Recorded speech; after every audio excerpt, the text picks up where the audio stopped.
বলেন তো এখান থেকে একক, দশক, শতক, সহস্র, অযুত, লক্ষ। একক, দশক, শতক, সহস্র, অযুত। কত হলো? ৬০,০০০। কত? ৬০,০০০।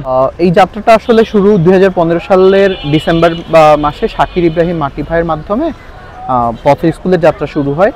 পথের স্কুল ২০১৫ সাল থেকেই হচ্ছে পথ শিশু এবং ভাসমান শিশু কিশোর এবং মানুষদেরকে নিয়ে হচ্ছে কাজ শুরু করে।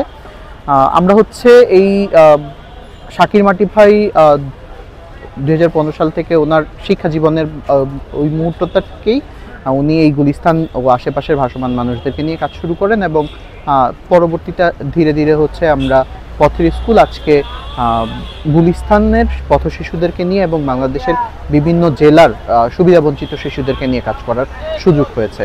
কিছু ব্যারিয়ার আছে, যেই ব্যারিয়ারের মধ্যে সবচেয়ে অন্যতম ব্যারিয়ার হচ্ছে এই শিশুদের জন্ম নিবন্ধন নেই। এই শিশুদের জন্ম নিবন্ধন না থাকার কারণে বাংলাদেশের প্রায় 75% পথ শিশুরা বর্তমানে হচ্ছে শিক্ষা থেকে সরাসরি ফর্মাল এডুকেশন থেকে সম্পূর্ণ বিরত থাকতে হচ্ছে। বেশ অনেক বছর ধরে এই জন্ম নিবন্ধনের যে সমস্যাটা, এটা নিয়ে কাজ করে যাচ্ছিলাম, কিন্তু এখনো পর্যন্ত সরকার বা হচ্ছে নীতি নির্ধারকের জায়গা থেকে আমরা এখনো কোনো সলিউশন পাইনি। যদিও একটি সলিউশন এসেছিল, হাইকোর্টের রিটের মাধ্যমে আমরা একটি সলিউশন পেয়েছিলাম, কিন্তু সেই সলিউশনটা এখনো পর্যন্ত কার্যকর হয়ে ওঠেনি। সবচেয়ে বড় প্রবলেম যেটা হচ্ছে জন্ম নিবন্ধন না থাকার কারণে যে শিশুটা পরিবর্তন হতে চাচ্ছে শেষ পর্যন্ত সে কিন্তু অনেক সুবিধা থেকে বঞ্চিত হচ্ছে।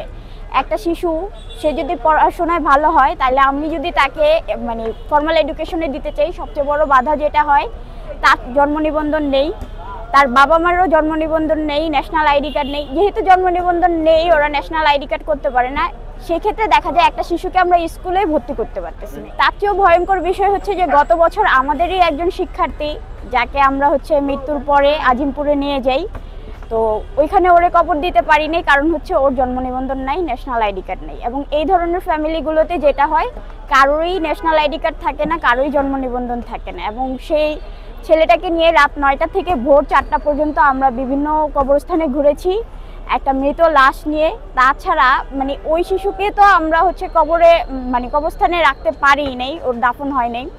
তারপরে আমাদেরকে পুলিশের সহায়তা নিতে হয়েছে, আমাদের নিজস্ব পরিচয় দিতে হয়েছে, উনি লিখিত ডকুমেন্টস দিয়েছে, তারপর আমরা ওকে আবার আজিমপুর কবরস্থানে কবর দিতে পেরেছি। একটা মানুষ জীবিত অবস্থায় ওর যতটা না ভোগান্তি হয়, সে মরে গেলেও এই ভোগান্তির কিন্তু সে হচ্ছে না, কারণ হচ্ছে তার জন্ম নিবন্ধন নেই। পথের স্কুলে আমার শুরু হয়েছে, আমি মূলত ক্লাস 8 থেকেই ভলান্টিয়ারিং করি, এবং 2016 সালে আমার যখন হচ্ছে এসএসসি পরীক্ষা শেষ হয়, আমার গুলিস্তানে যাতায়াত ছিল, তো আমিও দেখেছি যে এখানকার শিশুদের কি অবস্থা, ওদের জীবনযাপন প্রায় সময় আমার দেখা হইতো, এবং ভাইয়া আমার খুব ক্লোজ ছিল, পরিচিত ছিল, এলাকার ছিল। তো ওইভাবে ভাইয়ের সাথে কথা বলতে বলতে ঠিক আছে আমরা দুইজন একসাথে যৌথভাবে কাজ করা শুরু করলাম পথের স্কুলে, এবং একটা সময় আমরা হচ্ছে প্রি এডুকেশন দিতাম। তারপরে আমরা করোনা পরবর্তীতে যেটা করলাম সেটা হচ্ছে যে শিক্ষার বিনিময়ে ওরা খাবার পাচ্ছে। তাছাড়া হচ্ছে আমরা কিছু শিশুকে পুনর্বাসন করেছি, কিছু শিশুকে হচ্ছে কর্মসংস্থানের ব্যবস্থা করে দিয়েছি। তো আবার কিছু শিশুকে আমরা যেটা করতেছি যে ওদের গ্রুমিংটা করতেছি, যেন ওর লাইফস্টাইলটা ও পরিবর্তন করে, কারণ ওরা যদি সচেতন না হয়, ওরা যদি না বুঝতে পারে কিভাবে ওরা হচ্ছে সামনে আগাবে, তখন আসলে মানে ওদের নিয়ে কাজ করাটা খুব কঠিন। আমাদের মাটি ভাই 2015 সালে এই গুলিস্তান দিয়ে যাতায়াত যখন করে, একদিন ওনার কাছে একটা শিশু খাবার চাইছে, তো চাওয়ার পর উনি যেটা দেখছে যে উনি প্রায়ই দেখতো যে গুলিস্তানের শিশুরা এরকম ভিক্ষা করতেছে, তো উনি চিন্তা ভাবনা করলো যে ওদের জন্য আসলে কিছু করা যায় কিনা। সেই চিন্তা থেকে উনি ওদের সাথে সময় কাটানো শুরু করলো, এবং একটা সময় পথের স্কুল হলো। পথের স্কুলের শিক্ষার্থীদের আমরা প্রথমে শিক্ষা দিতাম, এবং পরবর্তীতে আমরা যেটা করলাম ওটা হচ্ছে শিক্ষার বিনিময়ে খাবার। মাটি ভাইয়ের যেটা মূল উদ্দেশ্য ছিল সেটা হচ্ছে যে ওদের যে মৌলিক 5টা অধিকার, সেই 5টা অধিকার যেন ওরা হচ্ছে পায়। বিশেষ করে আমাদের ফান্ডিংটা আসে সম্পূর্ণ আমাদের কিছু শুভাকাঙ্ক্ষী, আমাদের পরিচিত কিছু শুভাকাঙ্ক্ষীদের মাধ্যমে, এবং আমাদের ভলেন্টিয়ারদের চাঁদার মাধ্যমে। আমাদের ভলেন্টিয়াররা চাঁদা এবং আমাদের শুভাকাঙ্ক্ষীদের ভালোবাসা দিয়েই হচ্ছে আমরা পথের স্কুলের এই সম্পূর্ণ কার্যক্রম পরিচালনা করে যাচ্ছি। আমাদের সাকসেস বলতে কিছু বাচ্চাদেরকে আমরা রিহ্যাবিলিটেশন করতে পেরেছি, এবং আমাদের কিছু বাচ্চা হচ্ছে বাসায় ফিরে গিয়েছে, পরিবারের কাছে ফিরে গিয়েছে, আমাদের কিছু বাচ্চা এখান থেকে ফর্মাল এডুকেশনেও ফিরেছে।